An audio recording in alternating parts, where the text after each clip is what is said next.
Hi friends, ఇది వీరబ్రహ్మం గారు నివసించిన ఇల్లు అంటండి.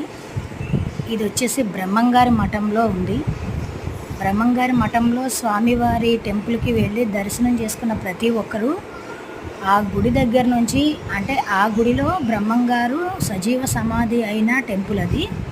అక్కడి నుంచి ఒక 1/2 కిలోమీటర్ దూరంలోనే టెంపుల్కి బయటకు వచ్చిన తర్వాత గాలిగోపురం ఎదురుగా సందులో ఒక 1/2 కిలోమీటర్ దూరంలోకి వస్తే బ్రహ్మంగారు నివసించిన ఇల్లు ఉందండి.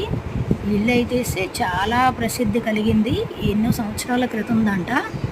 ఆ ఇల్లు వచ్చేసి బాగా పాడిపడిపోయింది, లోపల అన్నీ పడిపోతున్నాయి అని చెప్పి దర్వాజాలు అయితే మూసేశారు. లోపలికి ఎంట్రీ లేదు.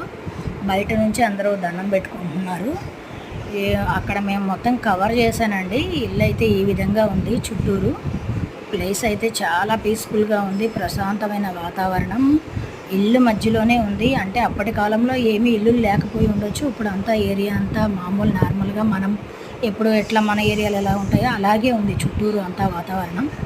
ఇక్కడ చూసుకుంటే బ్రహ్మంగారి ఇంటి బయటకు రాగానే పక్కనే బావి ఉందండి. ఆయన ఎప్పుడూ ఈ బావిలో వాటర్ని యూజ్ చేసుకునేవారంట ప్రతి పనికి. ఈ వాటర్ అయితే చాలా ప్యూర్గా ఉన్నాయండి. వచ్చిన ప్రతి ఒక్కరూ ఇక్కడ ఈ వాటర్ని తీర్థంలాగా సేవిస్తున్నారు. తల మీద జల్లుకోవడము అవి చేస్తున్నారు. ఇది చాలా మంచి వాటర్ అంటండి. ఇదైతే ప్లేస్ చాలా బాగుంది, చాలా పీస్ఫుల్గా ఉంది. బ్రహ్మంగారి మఠం, ఆయన అక్కడ సజీవ సమాధి అయిన ప్లేస్ అయితే టెంపుల్ ఇది. ఈయన ఇక్కడ నివసించిన ఇల్లు అండి. ఓకేనా ఫ్రెండ్స్, బాయ్.